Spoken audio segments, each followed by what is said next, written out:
嗨，欢迎回来，我是驴子。你们是不是已经从这个开场看到一些亮点了呢？我就想问问 Sony Xperia One Mark 6，你是不是变矮了呀？没错，作为 Xperia One 系列的第6代全新旗舰 ，Sony Xperia One Mark 6再次迎来了大改款。不过，我相信各位索尼的目标用户们更关心的是，先讲一讲那些索尼的坚持到底还在不在好吗？没问题，今年在规格上同样是大家在意的，全部都有，包括效能上采用再强1年的高通 Snapdragon 8 Gen 3处理器，搭配12GB 的 RAM， 并且重点来了，这代的 Xperia One Mark 6终于，索尼在机身内加上 VC 均热板加石墨烯散热片的设计，对有长时间高负载的朋友来说，绝对是个好消息。电池一样35000毫安时，并且电池也采用了体积更小、高密度的电池，重点是 3.5mm 耳机接孔。microSD 扩充插槽 ，IP65、IP68 防尘防水。重点是2024几乎已经快要绝迹的双前置喇叭设计，一个都没有少。对了，说在前面，这次喇叭的硬体也换新了，加上2个喇叭放在正面，本来就有 buff 加成。One Mark 6的喇叭表现真的不错，有空可以到实体店玩玩。重点是相机硬体也再度更新，主镜头采用去年在 One Mark 5首发的 Exmor-T 双层堆叠式感光元件，尺寸同样是1.35寸。所以可以看到，这次 One Mark 6的镜头凸起还是比较可控的，索氏美学依旧在线。这次还有2个重点，第一个是这次的超广角镜头也加入了自动切换微距的设计，当你把手机往前拿的时候，系统就会自动切换到超广角镜头，让你可以做到近距离拍摄。第二个部分就是索尼换上了全新的连续光学变焦潜望镜头，焦段也从先前的85到125连续变焦，升级成了85到170mm 连续变焦。用倍率来说的话，就是这次从3.5倍开始，一直到最高7.1倍，这中间全部的焦段都是光学变焦。重点是这组长焦还有一个很猛的地方，就是 Sony 的长焦首次支援了长焦微距的功能，并且一上来就是直接最短4公分的长焦微距。什么意思呢？我这边直接放样张给大家看就很清楚了。这张是 S24 Ultra 5倍潜望最短对焦距离，这是小米14 Ultra 的长焦微距样张。而这是已经很强的 X100 Pro 长焦微距，最后这张就是 Xperia One Mark 6的长焦微距，还蛮扯的对吧？这个长焦微距的倍率是真的大，如果某些比较浮夸的品牌，应该就直接喊叫做长焦显微镜了吧？还在开场耶，我们就先讲到这里。不过 Xperia One Mark 6说起来很强，实际上的表现到底如何呢？依照惯例，实际的表现有什么优缺点，还是要测了才会知道。这期节目我们就全面的带大家来看大改款的 Sony 最新旗舰机种 Xperia One Mark 6的表现究竟如何，一起来看看吧。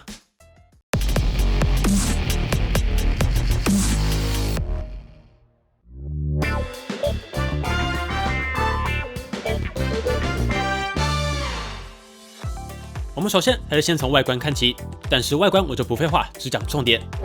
今年 Sony Xperia One Mark 6最大的改变就是比例变了。Sony 真的从过往的21:9把萤幕尺寸调整为19.5:9，官方的说法是回应消费者期待，但实际上手之后，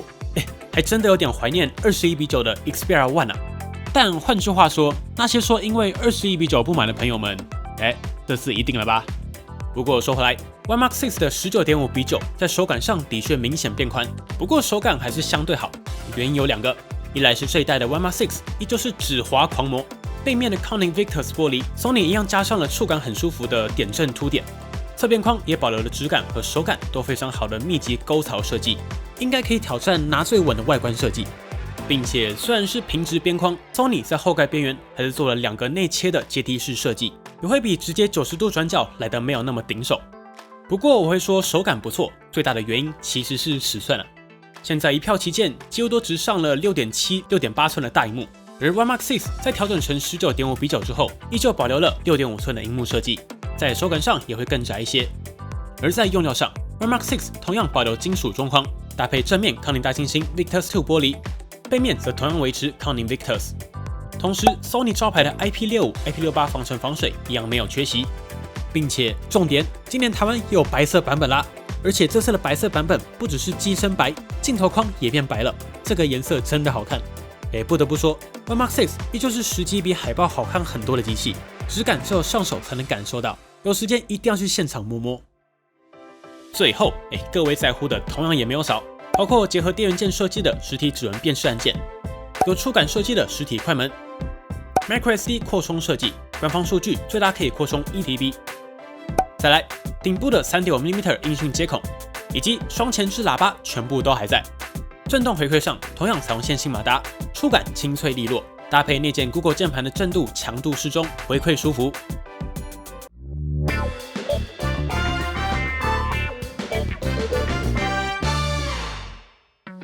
接着来看大家最期待的相机，这次的 Xperia One Mark 6同样采用3镜头设计，分别是 f2.2 1200万 2.5分之1寸的超广角，并且这次在设定当中可以找到一个特写镜头拍摄的选项。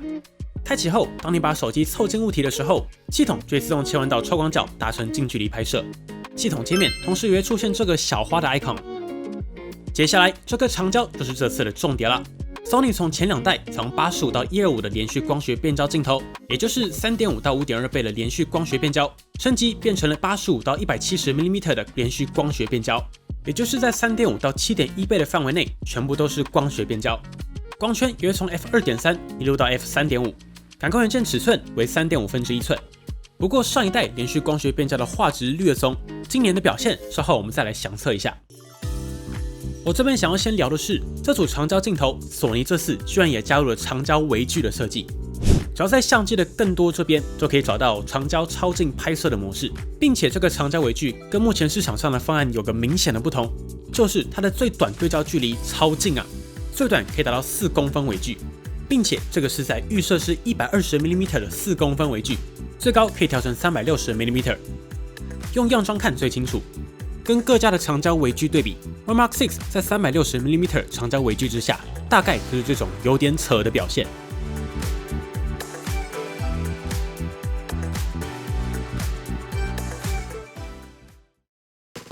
不过有2点要特别注意。第一 ，One Mark 6这个长焦微距因为太近了，所以不准自动对焦，只能手动调焦。不过在这个模式下 ，Sony 同样有做峰值对焦，所以倒是还好。可以看到画面上黄色点点和线条出现的地方，就是目前焦点的位置。反正看到你要的位置变成黄色，拿稳按快门就对了。第二，还有一点要注意，就是4公分长焦微距是真的很近，如果没必要，其实可以拿远一点，因为在4公分之下，手机是会遮到光线的，所以要么在光线充足的地方使用，要么需要闪光灯辅助。但是目前这个闪光灯无法保持开启，只能 Auto 判断，希望 Sony 后续可以加入保持开启的设定。但如果你真的要拍得好，旁边打个灯还是最容易的方式。好，长焦微距就先聊到这里。接着我们来看最后一颗镜头，也就是大家应该都还记得，去年 Sony 首发采用双层设计的 Exmor T 感光元件，尺寸是 1.35分之1寸，也还是 4.3:3 5200万画素的 sensor。所以在4:3的相片比例之下，最终用到了14800万画素。在一般模式中，也会预设做 Quad Bayer 4合1，让每个像素的进光量更高，最终输出的就是1200万画素的照片。而如果是录影的话，那这个 4.3:3的感光元件反而可以用到整个横向的面积，让防手震裁切后画面不会感觉裁掉这么多。另外有一个提升细节是 One Mark 6的对焦点也再次提升到399个。此外，今年还有2个改进。首先 ，Sony 在 One Mark 6的更多当中也加入了一个4800万画素的高画素模式，透过这个模式拍摄就可以获取完整的4800万画素照片。第2个改进是，目前在一般拍照模式当中，如果你切换成2倍变焦的话 ，Sony 也加入了2倍无损变焦的功能。另外，大家应该有发现一个大改变，就是这次 One Mark 6的相机 App 大改版了。先前的 Xperia 旗舰都分为 Photo Pro、Video Pro 还有 Cinema Pro 3大相机 App。而在 Xperia One Mark 6上面直接整合成一个相机 App， 这个改动真的是乐观其成啊！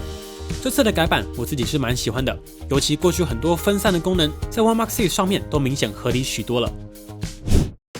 首先，在一般拍照模式下 ，Sony 依旧维持先选镜头再拍摄的逻辑，所以下方这边就可以快速选择你要的镜头。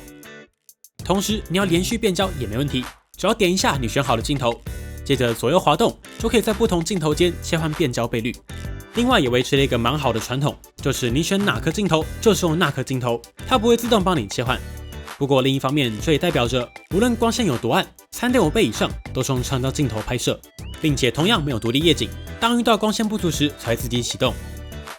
另外一个好用的设定是，在设定中可以开启对焦和快门速度的手动控制，打开后主界面就会多出对焦和快门2个选项，按一下就可以快速调整，这个真的很实用。因为大部分拍照的时候一定是自动让手机自己判断，但偶尔想要手动改变焦点和快门速度的时候，点一下这2个按键就可以马上拉、马上调整。这看起来没什么，但用起来真的方便。另外，现在只要点一下画面，左边就可以快速调整色温，右边调整曝光，比先前要先展开来再调整的逻辑明显更顺手。另外，先前 Photo Pro 的功能大多也都整合进来了，像是左下角同样保留了创意外观的滤镜，背景虚化，也就是人像模式，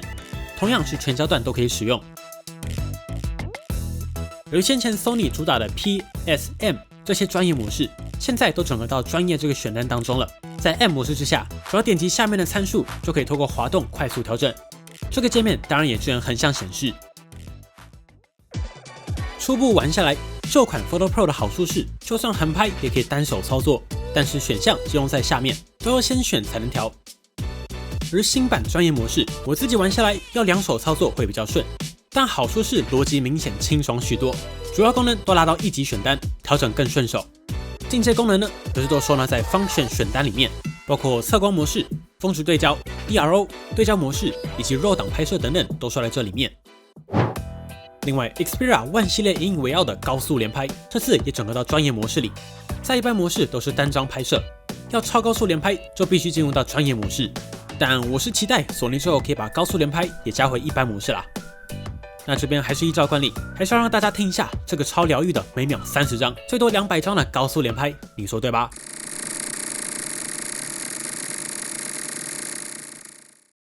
对了 ，Xperia One Mark 6也引进了一系列的 Sony AI 功能，在相机、荧幕、音效上面都有。这边先讲相机，相机主要有7个，包括 AI 人眼追踪对焦、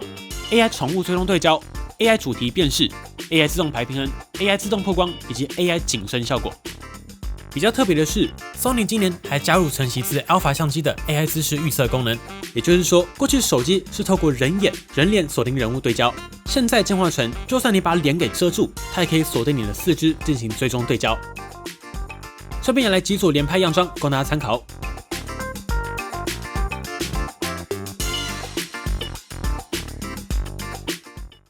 好，拍照功能就先看到这边，我们接下来看录影的功能，录影部分也是大改哦。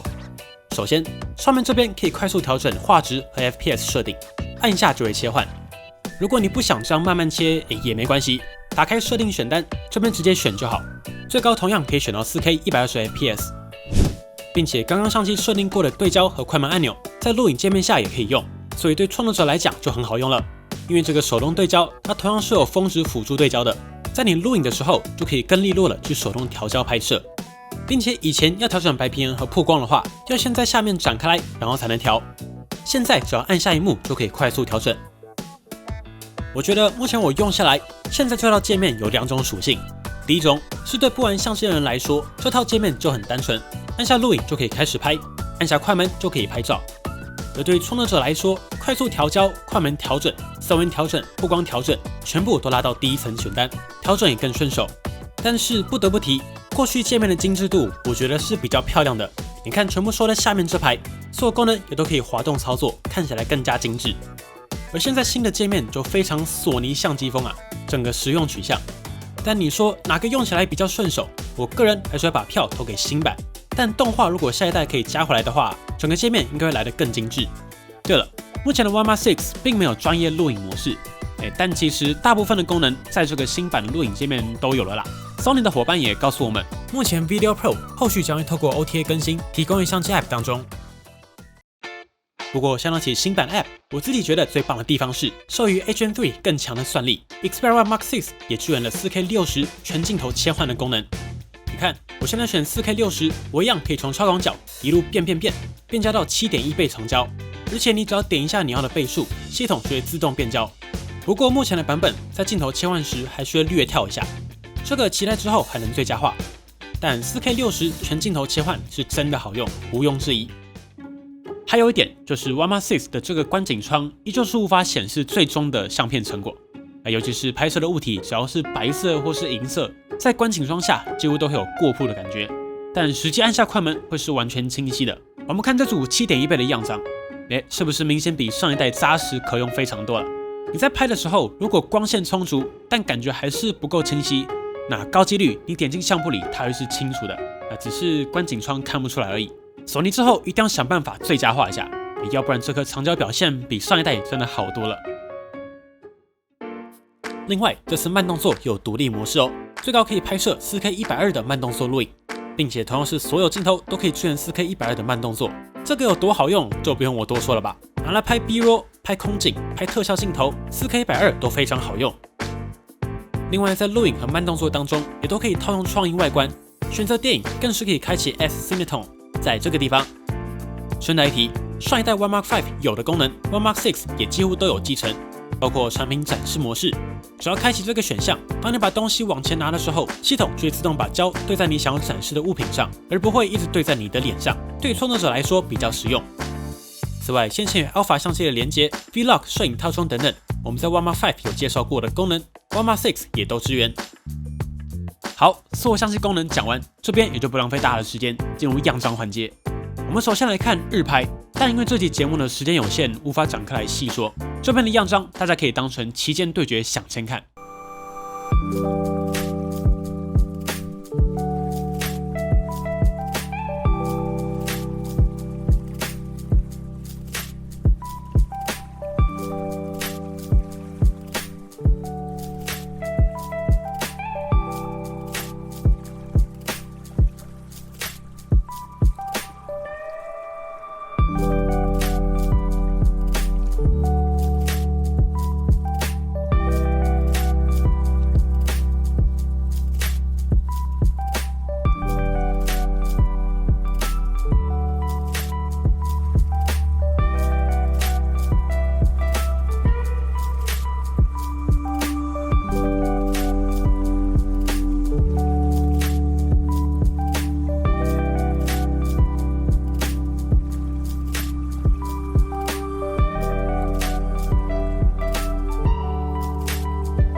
接着我们来看大量的人像样张。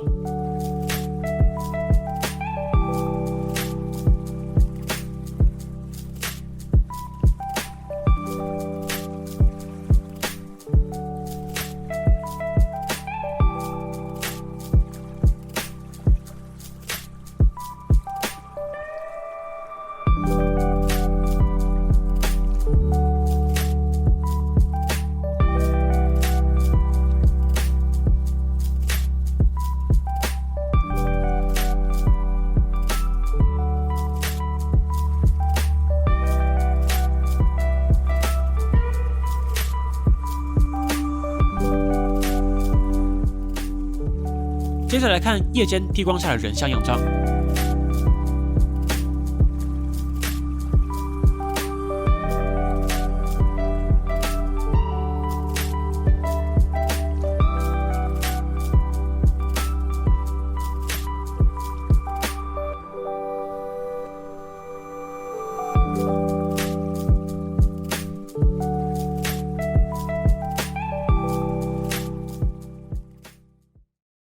最后是不是该来对比一下长焦表现呢？看2倍、3.5倍、7.1倍、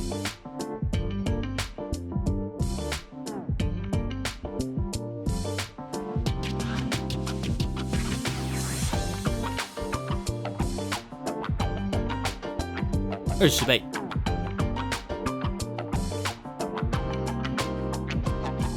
这次在3.5倍下的画质明显比较扎实了，不过随着倍率提升到7.1倍依旧略松。另外有个差异是，这代没有 AI 超高解析度缩放的选项可以开启，所以可以看到样张几乎没有 AI 算法的介入痕迹。在20倍之下，与各家 AI 增强后的表现还是有差。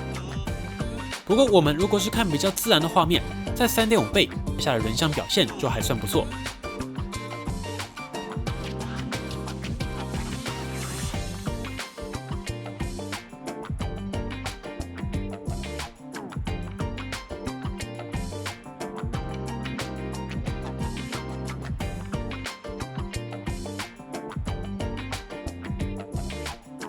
接着，在录影表现上，以下提供一段小影片让大家参考。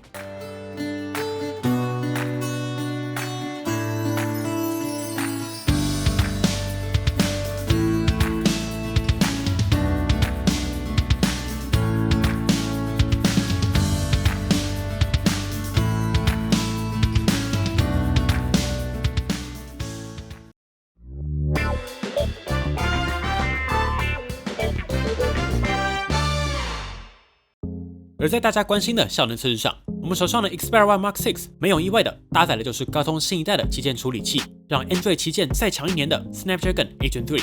藏台积电4纳米制程，搭配12GB 的 RAM 以及256GB 的 ROM， 另外还有52GB 的版本，并且终于啊 ，Sony 也终于在 One Mark 6当中塞入了 Vapor Chamber， 也就是 VC 均温板，对长期高负载来说绝对是个好消息。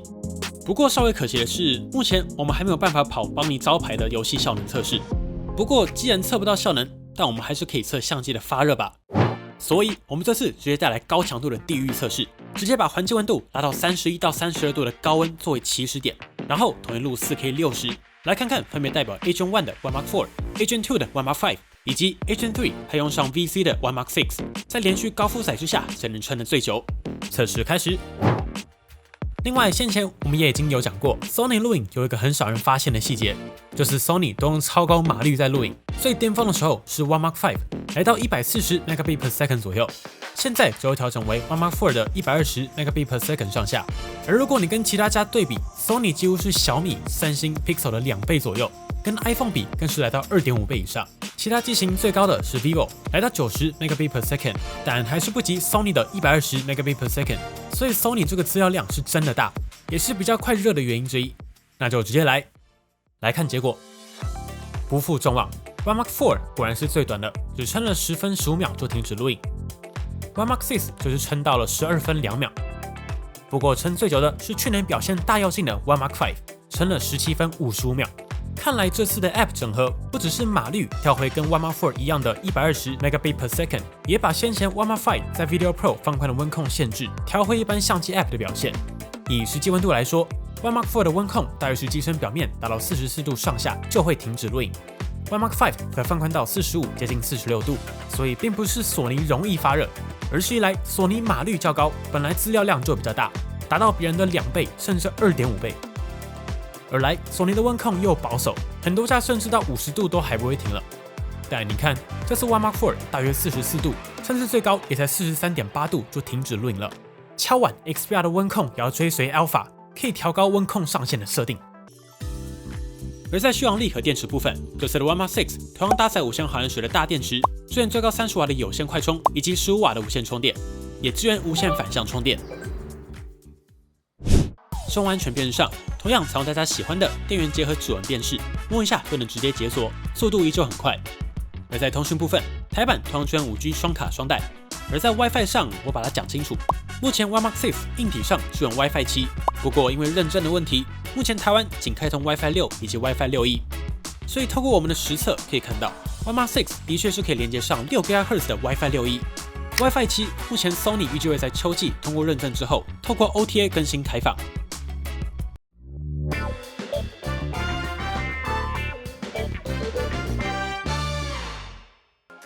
随后，我们看到影音娱乐，这次在 One Mark 6上面的这块萤幕可以说是大改，但一则以喜，一则以忧。Xperia One Mark 6终于呼应大家的敲碗，终于采用了一块 LTPO， 可以在1到120Hz 更新率之间调节。不过同时，目前市场上并没有 4K LTPO 的方案嘛，所以这块萤幕的解析度也从 4K 21:9变成了 Full HD Plus 19.5:9，PPI 落在396左右。所以在细腻度上与先前的 4K 21:9，如果你仔细看的话，的确是有差的。不过也因为换了这块新的萤幕 ，Xperia One Mark 6在萤幕上有2大提升。第一个前面讲过了，就是加入 LTPO 的设计，系统可以在1到120Hz 之间调整，达成省电。不过根据我们的实测，目前 One Mark 6在静止之下，系统最低会是15 Hz， 并且在播放影片的时候 ，Sony 也采取了特别的设定。像是60 FPS 的影片，当然就是对应60 FPS， 不过24 FPS 的影片对应的却是双倍的48 FPS， 而30 FPS 也是双倍的60 FPS。但是在某些情况下 ，YouTube 会在播放一段时间后跳回120 Hz 显示，之后正式版应该要修正一下这个问题。而这块萤幕的另一大提升就是萤幕亮度，表现也直接来到第一梯队。经过我们实测，在强光100%显示面积下，可以轻松达到1580尼特的表现。上一代大约是1000尼特，在1%显示面积的峰值亮度下，更是直接飙破了2100尼特。就算是10%显示面积下，也还有将近2000尼特的表现。上一代受限于 4K， 同样的测试就只有1300尼特左右的表现。另外外，这次 Sony 也针对高亮度推出了一套叫做 Sunlight Vision 的最佳化演算法。这套演算法会在高亮度之下自动针对画面调整，维持亮度细节，同时调整暗部对比，避免常规单纯提高亮度而造成画面失真的问题。这边也提供 One Mark 6和 One Mark 5在强光下的亮度表现差异，让大家参考。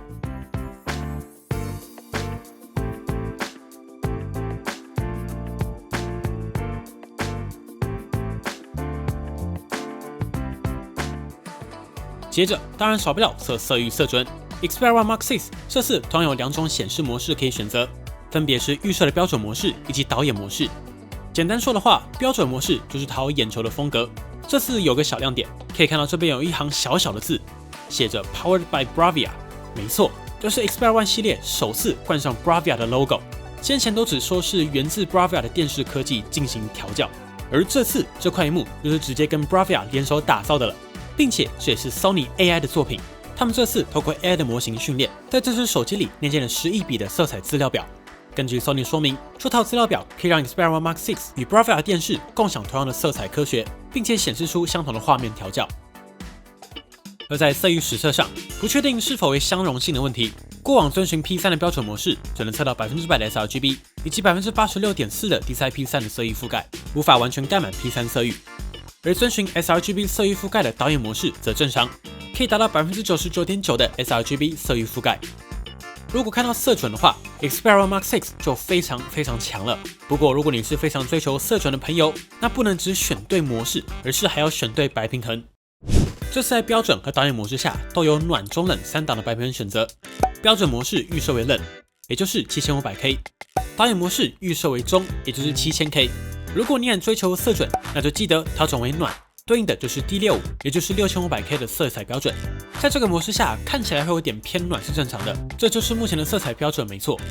这样应该就可以理解为什么 Sony 预设是 7000K 和 7500K 去讨眼睛了吧。经过我们实测，在标准模式的暖色白平衡之下 ，CCT 丢台就可以达到非常准的 0.75。这个数字小于2就已经是非常准的意思了，小于1就是色彩非常优秀的意思。而在导演模式的暖色模式下 ，CCT 丢台更是可以达到非常准的 0.52。重点是，在这个设定之下 ，sRGB 色彩平均丢台更是可以达到有点可怕的 0.58， 最大丢台更是只有 1.26。没有意外的话，这应该是到目前为止我们测过最准的一块手机萤幕了。不过 P3 同样受限于 One Mark 6无法触发，并无法达成触发条件，我们无法准确测试，只能测到标准模式暖色之下平均丢台 1.81， 其实表现已经不错了，但最大丢台就来到普通的 5.01。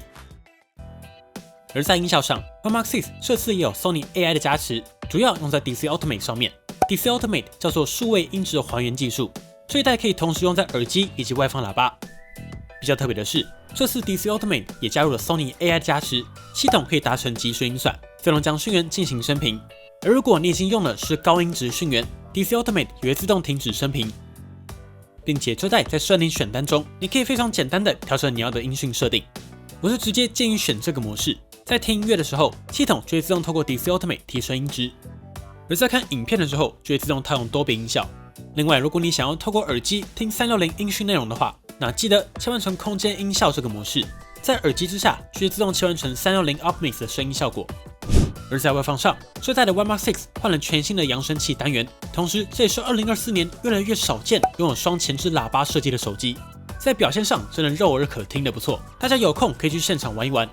以下帮你也提供一组对比供大家参考。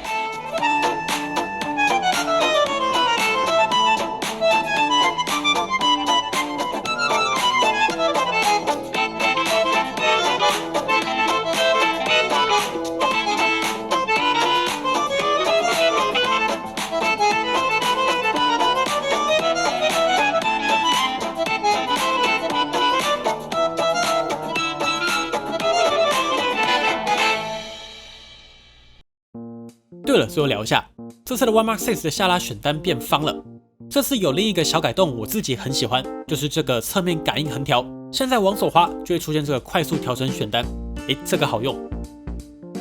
往上拉则是出现 App 选单，也可以做到快速分割画面。